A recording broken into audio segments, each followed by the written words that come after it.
Opinion recalling Sir Surendranath Banerjea, India's first national leader on his death centenary. Political partisanship vitiating the dispassionate reading of history is not a new thing.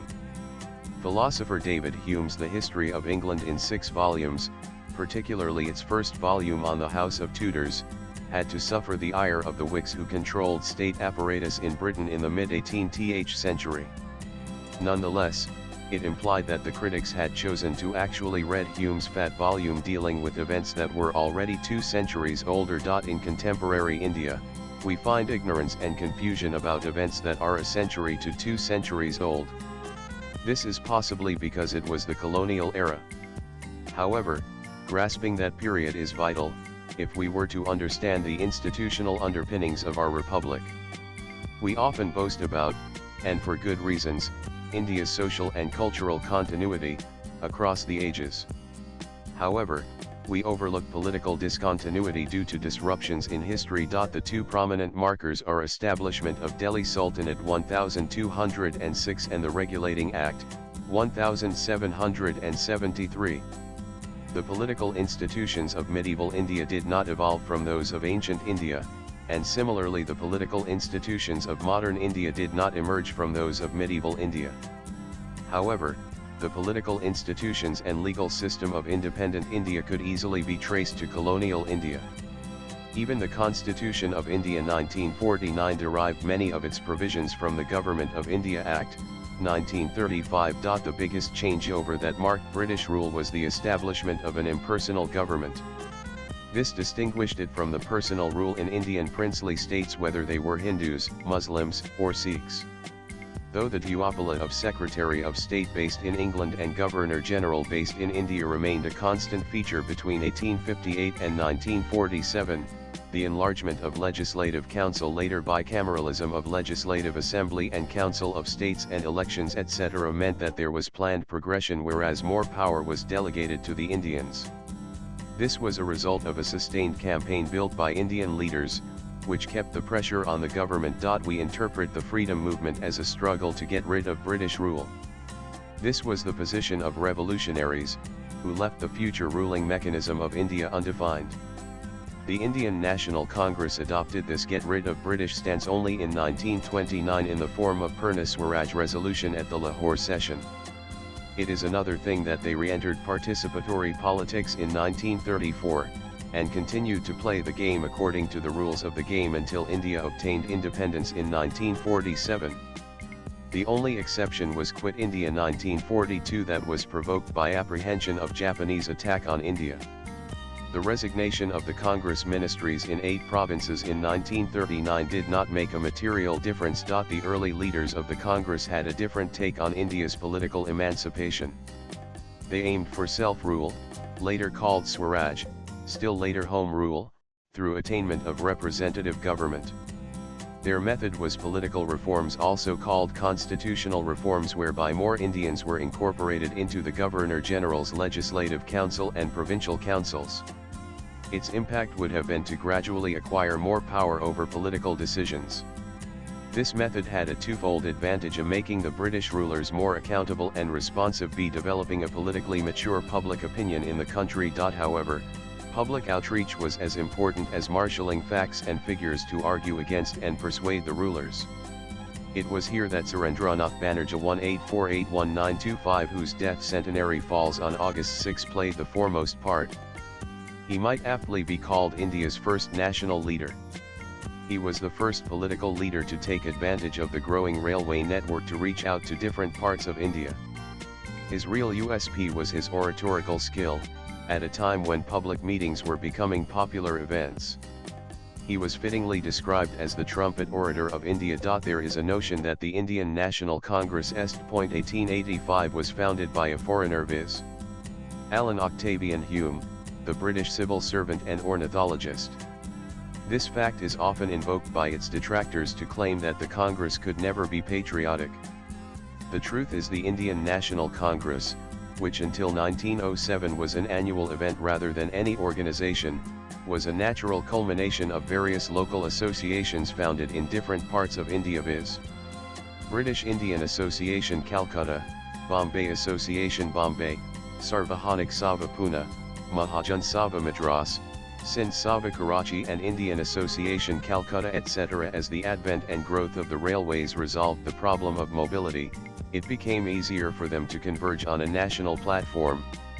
The groundwork was actually laid by Surendranath Banerjea through his All India tours in 187,778, wherein he helped incubate several local branches of Indian Association for forging of mutual ties. Banerjea, along with Ananda Mohan Bose, had founded the Indian Association at Calcutta in 1876. It was formed to agitate against the reduction of minimum age in civil services exam, which Banerjea felt was a ploy to exclude Indians from the civil services. The civil service agitation drew huge response from various parts of India. In 1879, the Indian Association sent Lal Mohan Ghose as its representative to Britain, who carried with him a bunch of petitions, received from all over India due to the campaign. Ghose's speaking tour of England was highly successful. He, in particular, emphasized that the absence of adequate and genuine representation of Indians in the Legislative Council hampered the resolution of India's grievances and optimal policy making. Banerjea should be acknowledged as the true founder of the Indian National Congress. Not only was the word Congress used by him as against Hume, who used the word Union, but more importantly he created the groundwork for this national congregation. Banerjea, after his release from prison in a contempt case, had resolved to create a national fund for political agitation on constitutional lines in India. Over 10,000 people attended a meeting in Calcutta on July 17, 1883, where he announced this idea.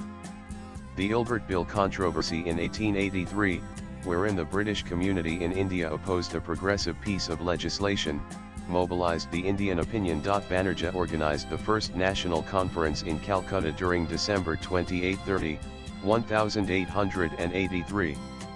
The issues raised therein, e.g. representative councils or self-government, general technical education, separation from judicial from executive in the administration of criminal justice, and greater employment of Indians in public service, anticipated those later espoused by the Congress.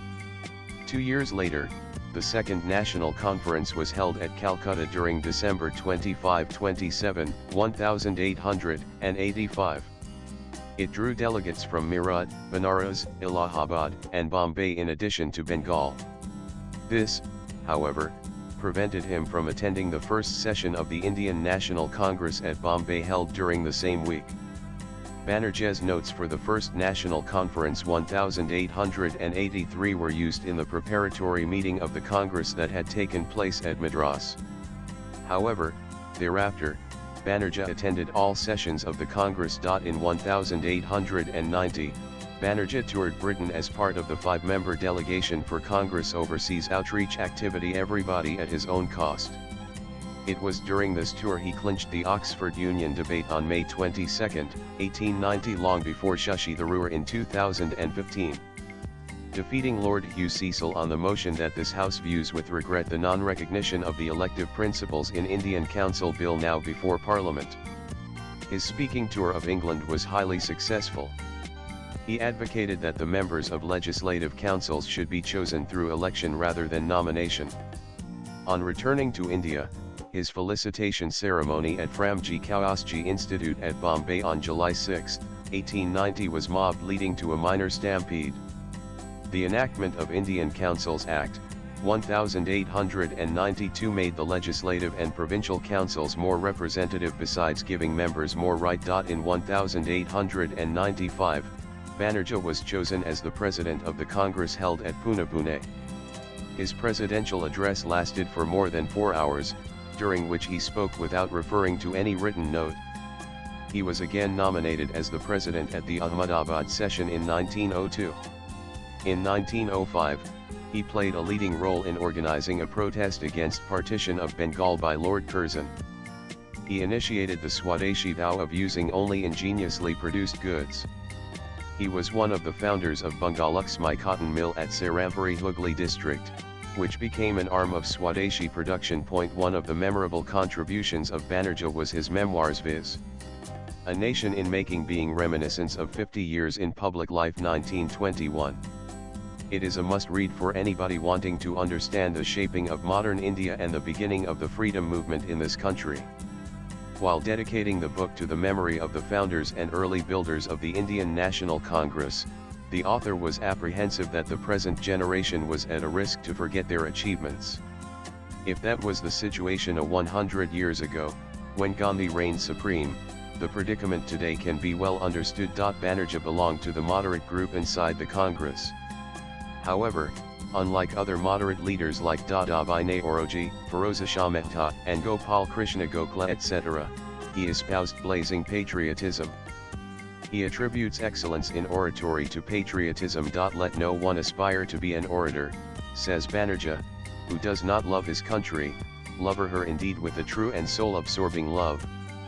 Country first, all other things next is the creed of the orator. A Nation in Making, p. 140. Quite early in his career he popularized Mazzini, the prophet of Italian unification, in India through his speeches. Yet, he was never an extremist or revolutionary. In 1918, he had broken ranks with the Congress over Home Rule question, and formed the All India Moderates Conference.